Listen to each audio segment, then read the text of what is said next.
ನನ್ನನ್ನ ರಾಜಕೀಯದಿಂದ ಮುಗಿಸಲು ಷಡ್ಯಂತ್ರವನ್ನ ರೂಪಿಸಲಾಗಿದೆ. ಈ ಕೇಸ್ನ ಮೊದಲನೇ ಆರೋಪಿ ಕುಮಾರಸ್ವಾಮಿ ಅವರು. ಎಸ್ಐಟಿ ಮೊದಲು ಅವರನ್ನೇ ವಿಚಾರಣೆ ಮಾಡಲಿ ಅಂತ ಇಲ್ಲಿ ಮಾತನಾಡಲಾಗಿದೆ. ನನ್ನನ್ನ ರಾಜಕೀಯದಿಂದ ಮುಗಿಸೋದಕ್ಕೆ ಷಡ್ಯಂತ್ರವನ್ನ ರೂಪಿಸಲಾಗಿದೆ. ಇಲ್ಲಿ ಪ್ರಮುಖವಾಗಿ ನನ್ನನ್ನ ರಾಜಕೀಯವಾಗಿ ಮುಗಿಸೋದಕ್ಕೆ ಈ ರೀತಿಯಾದಂತ ಪ್ಲಾನ್ ಅನ್ನ ಮಾಡಿದ್ದಾರೆ. ಈ ಕೇಸ್ನ ಮೊದಲನೇ ಆರೋಪಿನೇ ಮುಖ್ಯಮಂತ್ರಿಗಳಾಗಿರುವಂತಹ ಕುಮಾರಸ್ವಾಮಿ ಅವರು. ಎಸ್ಐಟಿ ಮೊದಲು ಅವರನ್ನೇ ವಿಚಾರಣೆ ಮಾಡಲಿ ಅಂತ ಬಿಎಸ್ವೈ ಹೇಳಿದ್ದಾರೆ. ಇದು ಸರ್ವಾಧಿಕಾರದ ಸರ್ಕಾರ ಅಂತ ವಾಗ್ದಾಳಿಯನ್ನು ನಡೆಸಿದ್ದಾರೆ. ವಿಪಕ್ಷದ ವಿರೋಧದ ನಡುವೆ ಕೆಲ ವಿಧೇಯಕಗಳನ್ನ ಪಾಸ್ ಮಾಡಲಾಗಿದೆ. ಎಸ್ಐಟಿ ರಚನೆಗೆ ನಾನು ವಿರೋಧಿಸುತ್ತೇನೆ ಅಂತ ಮತ್ತೊಮ್ಮೆ ಯಡಿಯೂರಪ್ಪನವರು ಮಾತನಾಡಿದ್ದಾರೆ. ಎಸ್ಐಟಿ ಬೇಡವೇ ಬೇಡ. ಇನ್ನು ಪ್ರೀತಮ್ ಗೌಡ ನಿವಾಸದ ಮೇಲೆ ದಾಳಿಯಾಗಿದೆ. ಇದಕ್ಕೆ ಕುಮಾರಸ್ವಾಮಿ ರೇವಣ್ಣ ಅವರೇ ಹೊಣೆ. ನ್ಯೂಸ್ 18ಗೆ ಬಿಜೆಪಿಯ ರಾಜ್ಯಾಧ್ಯಕ್ಷರು ಹೇಳಿಕೆಯನ್ನ ನೀಡಿದ್ದಾರೆ.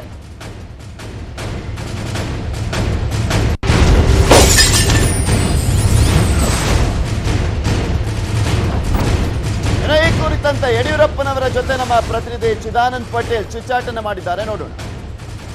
ಮುಖ್ಯಮಂತ್ರಿ ವಿಪಕ್ಷ ನಾಯಕ ಬಿಎಸ್ ಯಡಿಯೂರಪ್ಪನವರು ಇದೀಗ ಎಸ್ಐಟಿ ರಚನೆಗೆ ಗಂಭೀರವಾಗಿ ವಿರೋಧ ವ್ಯಕ್ತಪಡಿಸಿದ್ದಾರೆ. ಇದರ ಬೆನ್ನಲ್ಲೇ ಹಾಸನದ ಬಿಜೆಪಿ ಶಾಸಕರ ನಿವಾಸದಲ್ಲಿ ಜೆಡಿಎಸ್ ಕಾರ್ಯಕರ್ತರು ನುಗ್ಗಿ ಧ್ವಂಸ ಮಾಡಿರುವಂಥದ್ದು ಮತ್ತು ಅಲ್ಲಿರ್ತಕ್ಕಂಥ ಕಾರ್ಯಕರ್ತರ ಮೇಲೆ ಕೂಡ ಹಲ್ಲೆ ಮಾಡಿದ್ದಾರೆ. ಒಟ್ಟಾರೆ ಇವರ ಹೋರಾಟ ಯಾವ ರೀತಿ ಇರುತ್ತೆ, ಸದನದ ಒಳಗೆ ಮತ್ತು ಹೊರಗೆ ಯಾವ ರೀತಿ ಇರುತ್ತೆ ಎಂಬುದ್ರ ಬಗ್ಗೆ ಸ್ವತಃ ಬಿಎಸ್ ಯಡಿಯೂರಪ್ಪ ನಮ್ಮ ಜೊತೆ ಹಂಚಿಕೊಳ್ತಿದ್ದಾರೆ. ಸರ್, ಈ ಎಸ್ಐಟಿಯನ್ನ ನಿಮ್ಮ ವಿರೋಧದ ನಡುವೆ ಅವರು ರಚನೆ ಮಾಡೋಕ್ಕೆ ಮುಂದಾಗಿದ್ದಾರೆ. ನಿಮ್ಮ ಹೋರಾಟ ಎಲ್ಲಿವರೆಗೆ?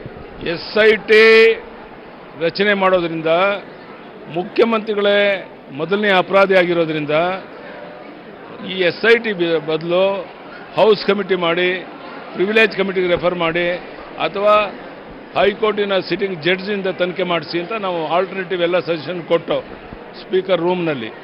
ಆದರೆ ಮುಖ್ಯಮಂತ್ರಿಗಳಾಗಲಿ ಸಿದ್ದರಾಮಯ್ಯನವರಾಗಲಿ ಎಸ್ಐಟಿನೇ ಆಗಬೇಕು ಅಂತ ಹಠ ಹಿಡಿದು ಇದನ್ನು ಅವಕಾಶ ಮಾಡಿಕೊಡ್ದೇನೆ ಇವತ್ತೇನು ವಿಧಾನಮಂಡಲದ ಒಳಗಡೆ ಬಡ್ಜೆಟ್ ಬಗ್ಗೆ, ಬರಗಾಲದ ಬಗ್ಗೆ ಅನೇಕ ಜ್ವಲಂತ ಸಮಸ್ಯೆಗೆ ಚರ್ಚೆ ಮಾಡಬೇಕಾಗಿತ್ತು. ಅದಕ್ಕೆ ಅವಕಾಶ ಕೊಡ್ದೇನೆ ಬಿಲ್ಗಳನ್ನು ಪಾಸ್ ಮಾಡ್ಕೊಂಡು ಹೋದರು. ಇವತ್ತು ಹಾಸನದಲ್ಲಿ ನಮ್ಮ ಪ್ರಿಯತಮ್ ಗೌಡನ ಮನೆಗೆ ನುಗ್ಗಿ ನೂರಾರು ಜನ ಹಲ್ಲೆ ಮಾಡಿ ಒಬ್ಬ ನಮ್ಮ ಕಾರ್ಯಕರ್ತನಿಗೆ ಮರಣಾಂತಿಕ ಹಲ್ಲೆ ಆಗಿದೆ. ಅವನು ಆಸ್ಪತ್ರೆಗೆ ಸೇರಿದ್ದಾನೆ. ಇದು ಪೂರ್ಣ ಮುಖ್ಯಮಂತ್ರಿ ಕುಮಾರಸ್ವಾಮಿಯವರ ಪಿತೂರಿಯಿಂದ ಮತ್ತು ರೇವಣ್ಣವರ ಪಿತೂರಿಯಿಂದ ಯಾವ ನಮ್ಮ ಶಾಸಕ ಅಲ್ಲಿ ಹಾಸನದ ಗೆದ್ದು ಬಂದಿದ್ದಾನೆ ಪ್ರಿಯತಮ್ ಗೌಡ, ಇದನ್ನು ಸಹಿಸೋಕ್ಕಾಗದೆ ನಿಂತ ಗೂಂಡಾಗಿರಿ ಮಾಡಿದ್ದಾರೆ. ಅದಕ್ಕಾಗಿ ನಾವು ರಾಜನಾಥ್ ಸಿಂಗ್ ಅವರಿಗೂ ಸಹ, ಗೃಹ ಸಚಿವ ಅವರಿಗೂ ಸಹ ಇದೆಲ್ಲ ಮಾಹಿತಿಗಳನ್ನು ಕಳಿಸ್ಕೊಡ್ತೇವೆ, ಸಮಗ್ರ ತನಿಖೆ ಮಾಡಿಸ್ತೇವೆ. ಒಂದು ರೀತಿ ಕೊಲೆ ಮಾಡುವಂಥ ಪ್ರಯತ್ನ ಮಾಡಿರುವಂಥ ಆ ಪೊಲೀಸ್ ಅಧಿಕಾರಿಗಳು ಸರ್ಕಾರ ಜೊತೆ ಶಾಮೀಲಾಗ್ದೇ ನಮ್ಮ ಕಂಪ್ಲೇಂಟನ್ನು ತಗೊಂಡು 307 ಬುಕ್ ಮಾಡಬೇಕು, ಕ್ರಮವನ್ನು ತಗೊಳ್ಬೇಕು, ತಕ್ಷಣ ಅಪರಾಧಿಗಳನ್ನ ಬಂಧಿಸಬೇಕು. ನಿಮ್ಮನ್ನ ರಾಜಕೀಯವಾಗಿ ಮುಗಿಸಲು ಷಡ್ಯಂತ್ರ ಮಾಡ್ತಿದ್ದಾರಾ? ನಿಶ್ಚಿತವಾಗಿ ಪ್ರಿಯತಮ್ ಗೌಡ ಹಾಸನದಂಥ ಜಿಲ್ಲೆಯಲ್ಲಿ ಆ ದೇವೇಗೌಡ, ಕುಮಾರಸ್ವಾಮಿ, ರೇವಣ್ಣನ ಮಧ್ಯನೂ ಸಹ ಗೆದ್ದು ಬಂದಿರೋದು ಸಹಿಸಕ್ಕಾಗದೇನೆ ಅವತ್ತಿಂದ ಒಂದಲ್ಲ ಒಂದು ಘಟನೆಗಳು ನಡೀತಾ ಇದ್ದು ನೀವೆಲ್ಲ ಗಮನಿಸಿದ್ದೀರಾ. ಇವತ್ತು ಪ್ರಿಯತಮ್ ಗೌಡನ ಮೇಲೆ ಸೇಡು ತೀರಿಸಿಕೊಳ್ಳೋಕ್ಕೋಸ್ಕರ ಈ ಕೆಲಸ ಮಾಡಿ. ಇವಿಷ್ಟು ಮಾಜಿ ಮುಖ್ಯಮಂತ್ರಿ ಬಿಎಸ್ ಯಡಿಯೂರಪ್ಪನವರ ಅಭಿಪ್ರಾಯ.